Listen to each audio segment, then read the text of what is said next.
আজকে আমরা গণিতের আরো একটা খুবই মজার টেকনিক শিখব এবং আজকে আমরা শিখব গড় নির্ণয়ের টেকনিক। যদি ধারাবাহিক স্বাভাবিক সংখ্যা দেওয়া থাকে অথবা জোড় সংখ্যাগুলো দেওয়া থাকে অথবা বিজোড় সংখ্যা দেওয়া থাকে, তাহলে আমরা মুহূর্তের মধ্যে ম্যাজিক পদ্ধতিতে গড় নির্ণয় করতে পারবো। সেটা কিরকম? এখানে একটা কোশ্চেন দেওয়া আছে 1 থেকে 99 পর্যন্ত সংখ্যাগুলোর গড় কত। আমি যদি 1 থেকে 99 পর্যন্ত সংখ্যাগুলো যোগ করি এবং তাকে আমরা মোট সংখ্যা দিয়ে ভাগ করি, তাহলে তো গড় নির্ণয় করাই যাবে, কিন্তু এতে অনেক বেশি সময় লাগবে। আজকে আমরা একেবারে মুহূর্তের মধ্যেই আমরা এই অঙ্কগুলো করে ফেলবো। এই অঙ্ক করার জন্য জাস্ট আমাদেরকে একটা ফর্মুলা মাথায় রাখতে হবে, সেটা হচ্ছে প্রথম পদ যোগ শেষ পদ ভাগ 2। এটাই হচ্ছে গড়। গড় সমান হবে প্রথম পদ। এইখানে প্রথম পদ যেটা দেওয়া আছে সেটা হচ্ছে 1, শেষ পদ যেটা সেটা হচ্ছে 99। তাহলে 1 আর 99 আমরা যোগ করে 2 দিয়ে যদি আমরা ভাগ করি, তাহলেই আমরা অ্যান্সার পেয়ে যাব। তার মানে 100 কে 2 দিয়ে ভাগ করলে আসবে হচ্ছে 50। তার মানে এটার অ্যান্সার হবে 50।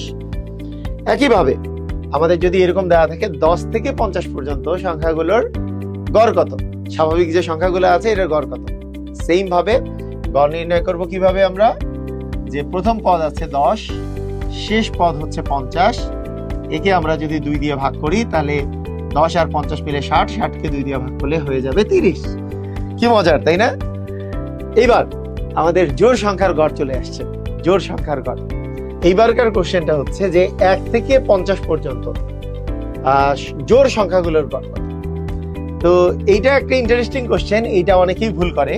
কিভাবে করে আসলে অঙ্কটা করতে হবে? এখন কেউ যদি এরকম করে যে গড় সমান প্রথম পদ হচ্ছে 1, শেষ পদ হচ্ছে 50, ভাগ যদি 2 দেয়, তাহলে কিন্তু অ্যান্সার হবে না। কেন অ্যান্সার হবে না? কারণ আমাকে জোড় সংখ্যার প্রথম পদ এবং শেষ পদটা বের করতে হবে। সূত্র তো একই, যে প্রথম পদ যোগ শেষ পদ ভাগ 2, কিন্তু 1 থেকে 50 পর্যন্ত 1 তো কোনো জোড় সংখ্যা না।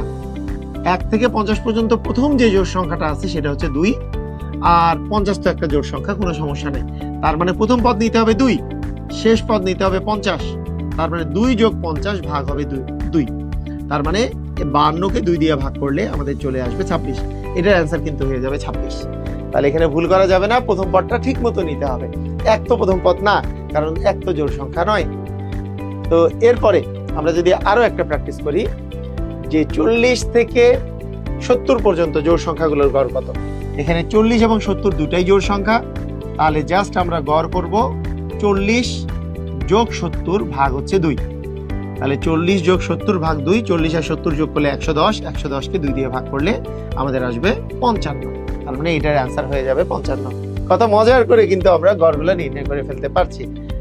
বিজোড় সংখ্যার গড় নির্ণয় কিন্তু একেবারেই সেম। আমরা জাস্ট কি কাজ করব, এখানে দেওয়া আছে 101 থেকে 200 পর্যন্ত বিজোড় সংখ্যাগুলোর গড় কত। তাহলে প্রথম পদ যোগ শেষ পদ ভাগ 2 করে দিলেই অ্যান্সার হয়ে যাবে।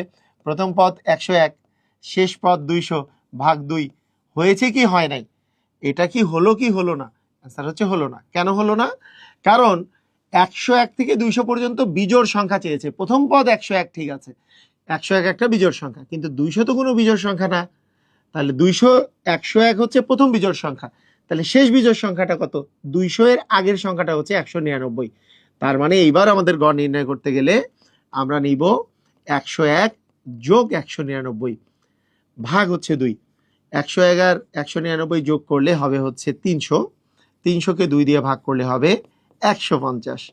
এভাবে করে কিন্তু আমরা ধারাবাহিক স্বাভাবিক সংখ্যাগুলোর গড় মুহূর্তের মধ্যেই নির্ণয় করে ফেলতে পারি।